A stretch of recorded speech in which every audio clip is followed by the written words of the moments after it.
प्रणाम स्टूडेंट, कैसे हैं आप सब लोग। आशा करता हूँ अच्छे होंगे।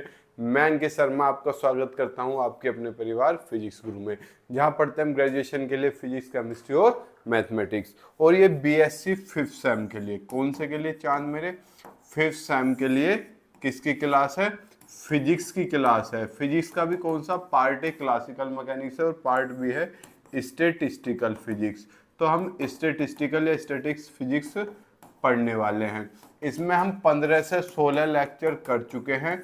आज आपका नेक्स्ट लेक्चर है, जिसमें हमने, आपको याद हो, हमने पहले मैक्सवेल बोल्ट्जमैन स्टैटिक्स पढ़ा, फिर बोस-आइंस्टीन पढ़ा, फिर हमने फर्मी-डिराक पढ़ा। तो आज इन तीनों की कंपैरिजन है। किसकी?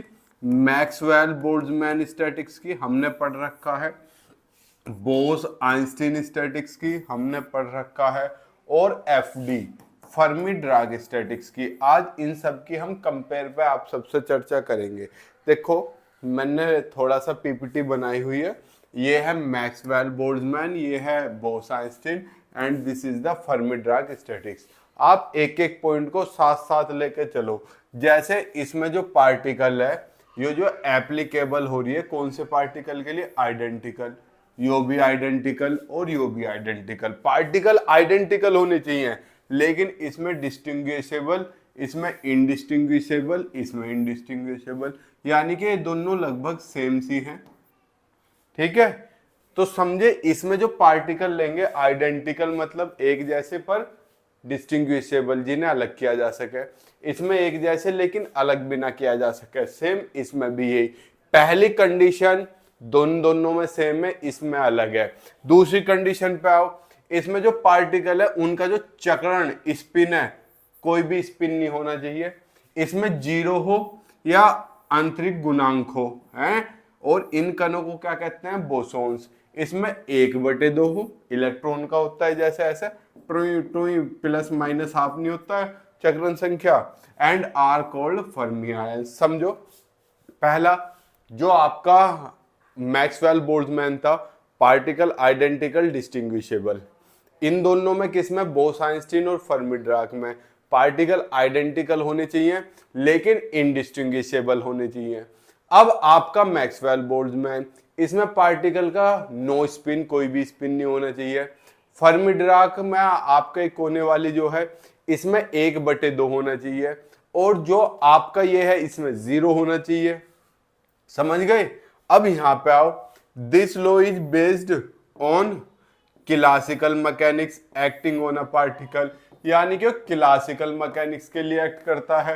ये क्वांटम स्टेट के लिए, यानी कि क्वांटम मैकेनिक्स के लिए वर्क करता है। लिखा हुआ है ये रहा, this law is based on quantum mechanics where quantum state are considered, जिसमें क्वांटम स्टेट ली जाती है। इसमें भी this is based on quantum mechanics where quantum state are considered. आप एक चीज नोटिस कर रहे हो, ये और ये सेम सी चल रही है, बस ये वाला दूसरा पॉइंट डिफरेंट हुआ है। तो हमारे पास 3 पॉइंट हो गए। पहला पॉइंट आप समझ गए, आइडेंटिकल डिस्टिंग्विशेबल, दोनों इनडिस्टिंग्विशेबल। बार बार इसलिए रिपीट कर रहा हूं ताकि अभी के अभी याद हो जाए। दूसरा point, no spin, zero spin, half spin. तीसरा point, classical mechanics, quantum mechanics, quantum mechanics. चौथे पॉइंट पर आओ। चौथा पॉइंट क्या कहता है, there is no restriction on the number of particles in a given state. किसी भी गिवन स्टेट में कितने पार्टिकल्स होते हैं, उन पे कोई भी रेस्ट्रिक्शन नहीं होती, कोई भी, यानी कि पाउली के नियम का पालन नहीं होता। पाउली के नियम आपने सुना है, पाउली का अपवर्जन नियम, कि किसी भी से में एक ही नहीं 2 इलेक्ट्रॉनों की चारों क्वांटम संख्या एक जैसी नहीं हो सकती। आया कुछ याद? तो इसमें पाउली का जो है नियम वो इनवैलिड है। That is Pauli's exclusion principle is invalid for this law. ये और ये दोनों क्या है, सेम है। समझो, ऊपर इसके पहला और तीसरी कंडीशन इससे मैच कर रही थी, चौथी कंडीशन इससे मैच कर रही है। ठीक है, समझते रहो। There is no restriction on the number of particle in a quantum stream, that Pauli's exclusion principle is invalid. इसमें भी इनवैलिड था, इसमें भी इनवैलिड है, लेकिन इसमें मैक्सिमम सिचुएशन एक होती है, तो इसमें पाउली का नियम पालन करता है। Pauli's exclusion principle is valid for this law. which means it contains only the particle in a given quantum, it's only one particle। ये देखो जिनका ऑब्जेक्टिव है उनके लिए क्या है, एक संजीवनी है। ऑब्जेक्टिव वालों को इनकी जो हमने स्टैटिक्स पढ़ी थी तीनों, बोस-आइंस्टीन, फर्मी डिराक और मैक्सवेल बोर्डसबर्ग, ये तीनों आपको नहीं पढ़नी, केवल इतना याद रखो आपका काम हो जाएगा। डेस्क्रिप्टिव वालों को वो भी तैयार करना है और ये तो खैर तैयार हो ही जाएगा। अभी 4 हुए हैं, 3 और हैं इनके, 2 ये रहे ऊपर और एक का फॉर्मूला जो हम प्रूफ कर चुके हैं।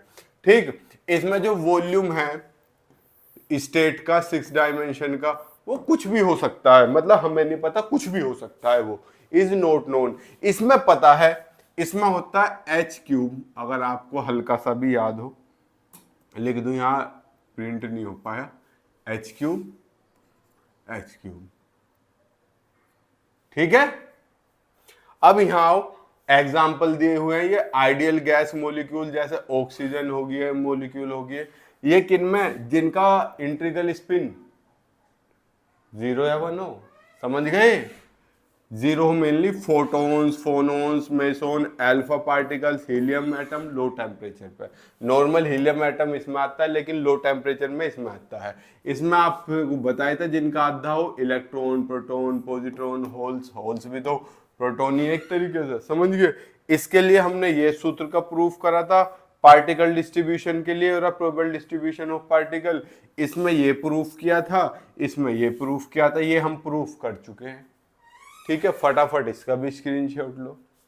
आशा करता हूं आपको एक कंपैरिजन पल्ले पड़ी होंगी, हालांकि कंपैरिजन टफ नहीं थी, जिनने तीनों प्रूफ पढ़े उनके लिए कंपैरिजन इजी है। आपका कोई भी भाई बंधु अगर टीजीटी का है, टीचर बनना चाहता है सरकारी, तो उसकी क्लास शाम को 8 बजे से चलेगी, लाइव क्लास चलेगी, आप भी पढ़ सकते हो और अपने किसी भाई बंधु को भी शेयर कर सकते हो। ठीक है, तो तब तक के लिए मिलते हैं कल, तब तक के लिए जय हिंद, जय भारत, प्रणाम, शुभ संध्या।